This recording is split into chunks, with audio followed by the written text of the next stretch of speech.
The mission is simple: to help high achievers naturally eliminate emotional and physical obstacles so they can optimize their life for higher achievement. Welcome. You have just entered the Genesis Zone. Good day, and welcome to the Genesis Zone show. This is Dr. Brian Brown. Thank you for taking time out of your busy schedule to join us today. We're talking about getting in tune with your life and your emotions today. Well, what do I mean by being tuned in? Well, it may be easier to give you some examples of what it looks like when you're not tuned in, since the unfortunate thing is that most all of us can identify with the parts of our life and ourselves that are challenging. Let's face it. When you were a kid, did you ever feel upset and then try to express your feelings to your parent or your guardian, but you were met with indifference or dismissiveness? As a child, did you ever get into a disagreement with your sibling, and instead of them hearing you out, they simply talked over you, not allowing you to fully express yourself? Or as a teenager, did you ever go through some relational difficulties with friends or an intimate relationship with a boyfriend or girlfriend, and you wanted the support of your parents or guardians, yet they were too preoccupied or too busy with work and other responsibilities, unintentionally neglecting your emotional needs? Or did you grow up in a home where your parents held you to a really high academic performance standard, had really high expectations for you, but they failed to recognize or support your individual strengths or interests? All of these can make the child or teenage version of yourself feel misunderstood, pressured, disconnected, unsupported, isolated, and not heard. You may be thinking to yourself right now, but Dr. Brian, that was in my childhood. I'm over it now. I'm an adult. We have to put the past in the past. Well, to a degree, you're right.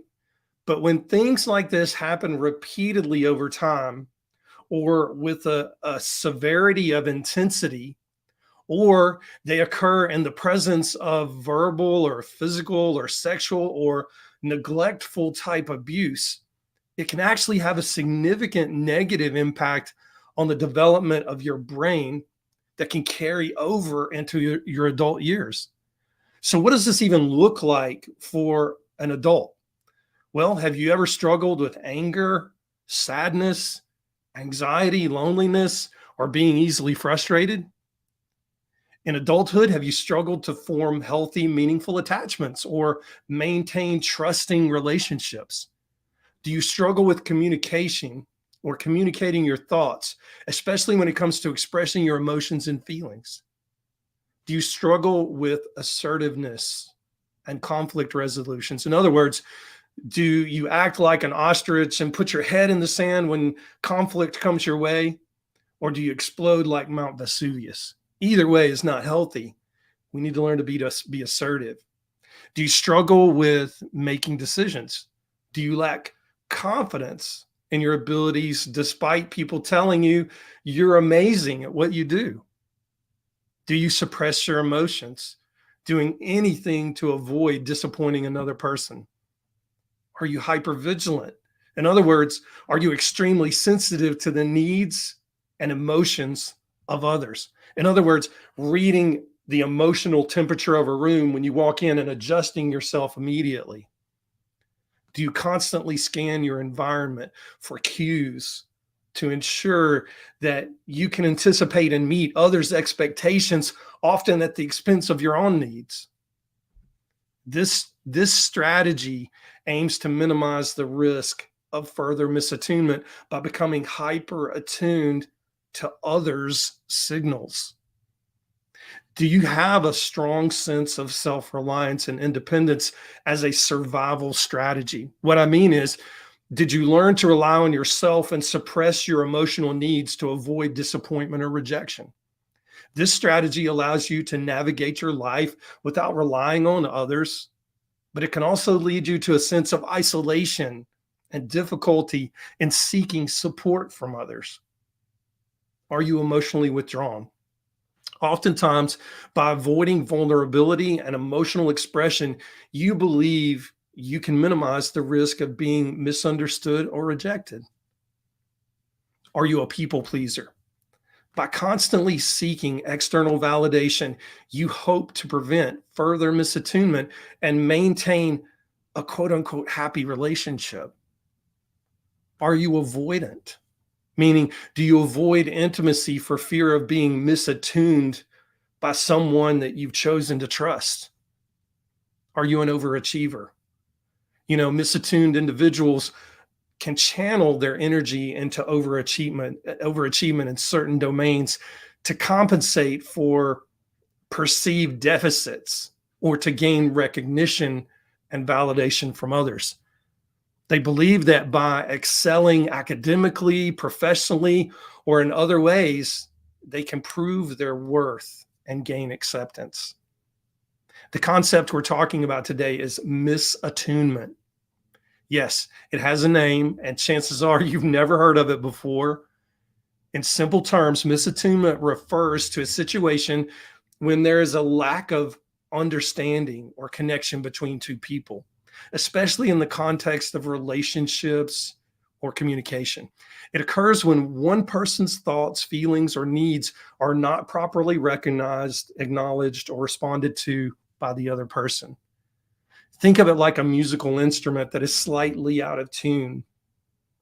When two instruments are in tune, they produce harmonious sounds that blend well together. Similarly, in a relationship or interaction, attunement means being in sync with each other's emotions, thoughts, and needs. It creates a sense of understanding and connection between two people. However, misattunement happens when there's a mismatch or lack of harmony. It can occur due to various reasons, such as misunderstanding, lack of empathy, or different expectations. For example, if you're feeling sad and share your feelings with someone, but they respond in a dismissive or unsupportive way, it can lead to a sense of misattunement because they didn't understand or respond to your emotional needs. Misattunement can have negative effects on relationships and individuals. It can lead to feelings of frustration, loneliness, or even conflict. When people feel consistently misunderstood or unheard, it can erode trust and create distance between them. Understanding misattunement is important because it highlights the need for effective communication, effective empathy, and effective active listening. By recognizing and addressing misattunement, we can work towards better understanding connections with other people and healthier relationships with others. And here's what the experts at Harvard's Center on the Developing Child have found in regard to misattunement's effects on the developing brain. They explain that misattunement in early childhood can have a direct impact on the development of a child's brain architecture that can and will spill over into adulthood. Now, here are 4 things that they found. Number 1, misattunement can activate the child's stress response system. In other words, that fight or flight system within the body and within the brain. When a child's needs for emotional connection and support are consistently unmet, their stress response system can become overactivated. This chronic stress can disrupt the development of the brain's architecture, particularly in areas responsible for emotional regulation and stress management. Number 2, the brain develops through a process called neuroplasticity, where it lays down new neural pathways that connect different regions of the brain. Now, misattunement can hinder the development of these pathways because it can limit opportunities for positive interactions and experiences that are crucial for wiring the brain in a healthy way. This can impact the child's ability to process and regulate emotions, as well as their social and cognitive functioning. Number 3, misattunement can affect a child's language and communication development. When caregivers are not attuned to the child's cues and attempts to communicate, it can limit the child's exposure to rich language experiences. This in turn can hinder the development of language skills and the ability to effectively express oneself and engage in meaningful interactions with others. Misattunement can undermine, this is number 4, misattunement can undermine the development of trust and secure attachments. You see, in healthy caregiver-child relationships, attunement fosters a sense of safety and security. However, when misattunement is present, it can disrupt the formation of secure attachments and impair the child's ability to trust and rely on others that extend far into adulthood. It's important to note that the brain is a remarkable organ, and it has an even more remarkable capacity for plasticity, meaning it can adapt and change throughout life. So just because these things may have been hardwired into your brain, if you were misattuned on a regular basis, they were hardwired into your brain in childhood, and you can identify with some of the things I'm talking about. Because of the neuroplasticity of the brain's ability to change and modify, these things can be changed. So while misattunement can have negative effects, providing supportive, attuned, and nurturing experiences can help mitigate these effects and support healthy brain development even now in adult years. Creating environments that promote positive interactions for yourself, positive emotional responsive activities and the ways you respond emotionally, and developing secure relationships can help build a strong foundation for not only a child's brain, but even your adult brain. There's a type of therapy called neuroaffective relational model, or NARM, N-A-R-M. It's a therapeutic approach that specifically addresses the impact of misattunement and relational trauma. Now, this type of therapy focuses on helping individuals develop healthy and attuned relationships with themselves first and foremost, and then with others. So it helps them resolve the trauma and the misattunement from the misattunement. And it helps them develop more attuned relationships. And then it helps them integrate these attuned relationships in mind and body. In summary, this type of therapy offers a comprehensive approach to healing that affects misattunement by addressing the trauma and fostering attuned relationships and integrating mind-body awareness. Now, I'm not keen on doing these types of models. Sure, you can seek out a therapist that does this. There are not a lot of them in the world right now, but subconscious remodeling makes short order of this type of work. You're able to cut through all of the fluff. And with subconscious remodeling, you get directly to the subconscious. And if you've heard me talk about this before on previous shows, I've explained how the subconscious brain works.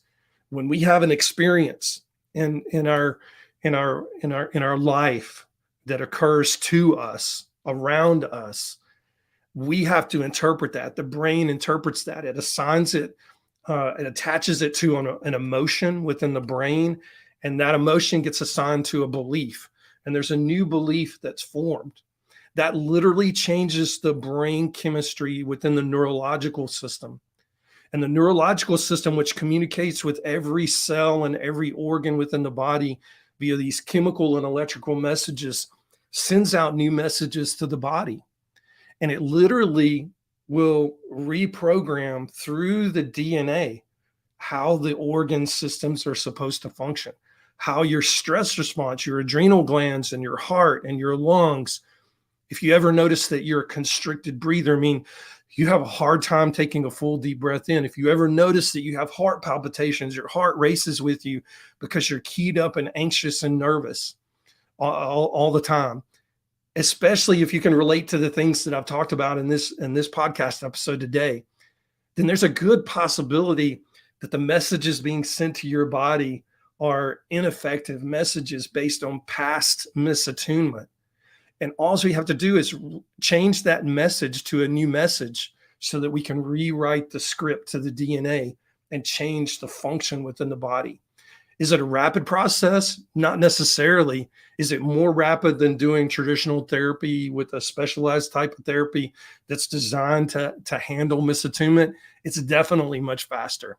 So if you're curious about this, you want to know more about subconscious remodeling, feel free to reach out to me on Facebook, Instagram, LinkedIn at Dr. Brian G. Brown. That's at Dr. Brian G. Brown. And you can reach me on Facebook, Instagram, or LinkedIn. I'll be glad to answer any questions that you've got related to misattunement, related to subconscious remodeling. I'd love to hear from you, because this concept is one that I think many people, especially baby boomers and Gen Xers, that many people can relate to, but yet we just kind of push it down, suppress it, and we move on. And our generations, more than a lot of generations, are these overachiever generations. And I think that overachievement is that compensation to push forward past that misattunement, because if we stay busy, we don't have to deal with those things. Well, guess what? When you live long enough, you will have to deal with those things. And it's better to deal with them now than it is to deal with them when you're in crisis mode. So if you want any more information about that, again, feel free to reach out to me at Dr. Brian G. Brown on Facebook, Instagram, or LinkedIn. I'll be glad to answer any questions that you might have. That's all I've got for today. Most informed, most trusted, and truly grateful that you spent this time with us today. Until next time, stay in the zone. I'm Dr. Brian Brown, signing off.